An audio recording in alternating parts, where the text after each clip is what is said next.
Hello everyone. The question here is what is pipelining? Previous episode में हमने study किया था कंट्रोल मेमोरी के बारे में और कंट्रोल मेमोरी के अंदर हमने देखा था कि वहाँ पे इंस्ट्रक्शंस को स्टोर किया गया था। अब कंट्रोल मेमोरी में मोर देन वन इंस्ट्रक्शन है और इन इंस्ट्रक्शंस को एग्जीक्यूट करने का जो तरीका होता है, जो वे होता है, उस वे को कहा जाता है pipelining. So there are two ways for executing instructions. Number one is pipeline execution, second one is non-pipeline execution. So इस एपिसोड में हम स्टडी करेंगे पाइपलाइन एग्जीक्यूशन के बारे में कि पाइपलाइनिंग होती क्या है और किस तरह से यूज़ होती है। जैसा कि हमको नेम से मालूम पड़ रहा है, पाइपलाइनिंग डेट मीन्स जो इंस्ट्रक्शंस है उनको पैरेलली एग्जीक्यूट किया जा रहा है। मीन्स इंस्ट्रक्शन 1 एग्जीक्यूट हो रहा है, सेम टाइम पे पैरेलली इंस्ट्रक्शन 2 भी एग्जीक्यूट हो रहा है, सेम टाइम पे इंस्ट्रक्शन 3 भी हो रहा है, सेम टाइम पे इंस्ट्रक्शन 4 एंड सो ऑन। अगर हम इस केस में देखें, यदि इंस्ट्रक्शन 1 एग्जीक्यूट हो रहा है तो इंस्ट्रक्शन 2 को वेट करने की ज़रूरत नहीं है। इंस्ट्रक्शन 1 के साथ साथ इंस्ट्रक्शन 2 भी एग्जीक्यूट हो सकता है।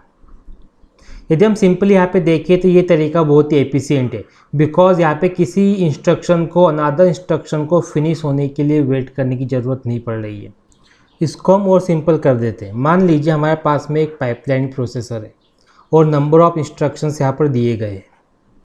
प्रोसेसर ने फेच किया इंस्ट्रक्शन 1 को फॉर एग्जीक्यूशन। अब बारी आती है इंस्ट्रक्शन 2 की। इस केस में प्रोसेसर इस चीज़ का वेट नहीं करेगा कि इंस्ट्रक्शन 1 का एग्जीक्यूशन कंप्लीट हुआ है कि नहीं हुआ है। प्रोसेसर फेच कर लेगा इंस्ट्रक्शन 2 को एग्जीक्यूशन के लिए। अब इंस्ट्रक्शन 1 और इंस्ट्रक्शन 2 दोनों साथ में एग्जीक्यूट हो रहे हैं, इसे कहा जाता है पैरेलल एग्जीक्यूशन या फिर हम बोलेंगे पाइपलाइनिंग। यही चीज़ फॉलो होती है अदर एग्जीक्यूशंस पे भी। अब हम डिस्कस करेंगे पाइपलाइन के आर्किटेक्चर के बारे में कि एक पाइपलाइन का आर्किटेक्चर एक्चुअली होता किस तरह से। अगर हम इस डायग्राम के अंदर देखें तो ये डायग्राम है 4 स्टेज इंस्ट्रक्शन पाइपलाइन का। इस डायग्राम के अंदर एक सीपीयू है। अगर हम इस सीपीयू को देखें तो इस सीपीयू को डिवाइड किया गया है 4 पार्ट के अंदर, stage 1, stage 2, stage 3, stage 4, and each part is known as functional unit. That means यदि हम इस केस के अंदर देखें तो यहाँ पर CPU को 4 पार्ट के अंदर स्प्लिट किया गया है या 4 फंक्शनल यूनिट के अंदर स्प्लिट किया गया है और नंबर ऑफ फंक्शनल यूनिट जो होती है वो डिपेंड करती है प्रोसेसर पे। हो सकता है किसी प्रोसेसर के अंदर 4 फंक्शनल यूनिट में डिवाइड किया गया हो, किसी में 6 में डिवाइड किया गया हो। साथ ही हमको यहाँ पर कंट्रोल यूनिट भी शो हो रही है। कंट्रोल यूनिट क्या करती है, जितनी भी फंक्शनल यूनिट्स है इन सारी फंक्शनल यूनिट्स को मैनेज करने का काम करती है कंट्रोल यूनिट। इसके साथ ही यहाँ पर एक होती है ग्लोबल क्लॉक। ग्लोबल क्लॉक क्या करती है, जितनी भी फंक्शनल यूनिट्स हमारे सामने हैं इन सारी फंक्शनल यूनिट के वर्क को सिंक्रोनाइज करने का काम करती है ग्लोबल क्लॉक। यदि हम इस डायग्राम के अंदर देखें तो हमने इनपुट दिया रजिस्टर R1 को, देन R2 को इनपुट कहाँ से मिला, प्रीवियस इंस्ट्रक्शन से, R3 को इनपुट मिला प्रीवियस इंस्ट्रक्शन से, देन रजिस्टर R4 को यहाँ पे इनपुट मिला प्रीवियस इंस्ट्रक्शन से और फाइनली यहाँ पे क्या जनरेट हो रहा है, आउटपुट। अब यदि हम लोग यहाँ पर देखें, बात हो रही है 4 स्टेज इंस्ट्रक्शन पाइपलाइन की, तो स्टेज 1 में कंप्लीट हो रहा है इंस्ट्रक्शन फेच, स्टेज 2 में कंप्लीट हो रहा है डिकोड इंस्ट्रक्शन, स्टेज 3 में कंप्लीट हो रहा है एग्जीक्यूट इंस्ट्रक्शन और स्टेज 4 में कंप्लीट हो रहा है right back instruction. Instruction fetch को डिनोट करेंगे IF से, इंस्ट्रक्शन डिकोड को डिनोट करेंगे ID से, इंस्ट्रक्शन एग्जीक्यूट को डिनोट करेंगे IE से, इंस्ट्रक्शन राइट बैक को डिनोट करेंगे WB से। और हर स्टेज का अपना एक वर्क है। स्टेज 1 में जब इंस्ट्रक्शन फेच होगा ये जाएगा स्टेज 2 के पास, वहाँ पर इंस्ट्रक्शन डिकोड होगा, देन जाएगा स्टेज 3 के पास, वहाँ पर इंस्ट्रक्शन एग्जीक्यूट होगा, देन जाएगा स्टेज 4 के पास। यहाँ पर क्या हो जाएगा, राइट बैक, हमें यहाँ पे मिल जाएगा आउटपुट। अभी हमने क्या देखा था कि पाइपलाइनिंग के अंदर सारे इंस्ट्रक्शंस पैरेलली फेच होते, मीन्स एक साथ फेच होते। तो हम लोग अब यूज़ करेंगे एक फेच टाइम डायग्राम का, और फेच टाइम डायग्राम की मदद से देखेंगे किस तरह से पैरेलली इंस्ट्रक्शन को फेच किया जा रहा है। हमारे पास है फेच टाइम डायग्राम और हमारे पास है 3 instructions I1, instruction I2 and instruction I3। इसी के साथ हमारे पास में 4 स्टेज है, stage S1, S2, S3 and S4। अब हम समझेंगे फेच टाइम डायग्राम को with the help of 4 stage instruction pipeline.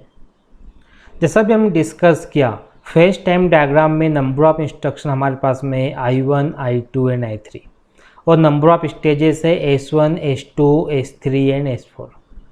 Okay, stage 1 के लिए S1, स्टेज 2 के लिए S2, स्टेज 3 के लिए S3 एंड स्टेज 4 के लिए S4। अब हमें क्या करना है कि फर्स्ट इंस्ट्रक्शन I1 को हम पाइपलाइन के अंदर पुट करेंगे। तो I1 कहाँ पे गया? इंस्ट्रक्शन फेच के अंदर। तो फेच टाइम डायग्राम में हमने I1 को शो कर दिया स्टेज 1 के अंदर। अब इंस्ट्रक्शन I2 इसको पाइपलाइन में पुट करना है, और जो I1 है ये फेच से चले गया डिकोड के पास, और I2 कहाँ पे आ जाएगा? स्टेज 1 के अंदर। तो यहाँ पर हमने क्या किया फेच टाइम डायग्राम में, S2 के अंदर I1 चले गया और S1 के अंदर आ गया I2। अब बारी आएगी इंस्ट्रक्शन I3 की। ओके, तो जो I1 जो डिकोड में था स्टेज 2 में, I1 आ जाएगा स्टेज 3 के अंदर। तो यहाँ पर हमने शो कर दिया स्टेज 3 में I1 को, और जो I2 था फेच के अंदर ये आगे बढ़ जाएगा, ये पहुँच जाएगा डिकोड के अंदर। तो I2 को हमने यहाँ पे स्टेज 2 में शो कर दिया। अब जो नेक्स्ट इंस्ट्रक्शन है I3 वो आ जाएगा फेच के अंदर। तो I3 को हमने यहाँ पे शो कर दिया स्टेज 1 के अंदर। अब यदि हम लोग देखें कि इंस्ट्रक्शन आगे बढ़ते जाएगा, I1 कहाँ पे था? एग्जीक्यूट में। तो I1 पहुँच जाएगा राइट बैक में। तो I1 को हम शो कर देंगे राइट बैक के अंदर। और जो I2 था डिकोड के अंदर, तो I2 कहाँ पहुँच जाएगा इस केस में? एग्जीक्यूट के अंदर। तो I2 को हम शो कर देंगे एग्जीक्यूट के अंदर, मीन्स स्टेज 3 में। और जो इंस्ट्रक्शन 3 है फेच के अंदर, ये कहाँ पहुँच जाएगा? डिकोड के अंदर। तो I3 को हम शो कर देंगे डिकोड के अंदर। यदि आप यहाँ पे देखें इस फेच टाइम डायग्राम के अंदर, ठीक है, तो मोर देन 1 इंस्ट्रक्शन एक साथ एग्जीक्यूट हो रहे हैं। जैसे अगर मैं यहाँ पर देखूँ I3, I2, I1 एक साथ एग्जीक्यूट हो रहा है, I1, I2 एक साथ एग्जीक्यूट हो रहा है, I3, I2, I1 एक साथ एग्जीक्यूट हो रहा है। इसे कहा जाता है pipelining, means more than 1 instruction को सेम टाइम पे प्रोसेसर के अंदर एग्जीक्यूट किया जा रहा है। तो ये था पाइपलाइनिंग। आई होप आपको आज का लेक्चर क्लियर हुआ होगा, एंड आपकी तरफ से कोई भी डाउट या क्वेश्चन हो तो आप कमेंट बॉक्स में लिख भेजिए। नेक्स्ट एपिसोड में आपके डाउट को, क्वेश्चन को सॉल्व करने की पूरी कोशिश करेंगे। साथ ही नेक्स्ट एपिसोड में हम कुछ न्यू क्वेश्चन देखेंगे जो आपके एग्जाम के पॉइंट ऑफ व्यू से काफ़ी इंपॉर्टेंट होंगे। Thank you for watching.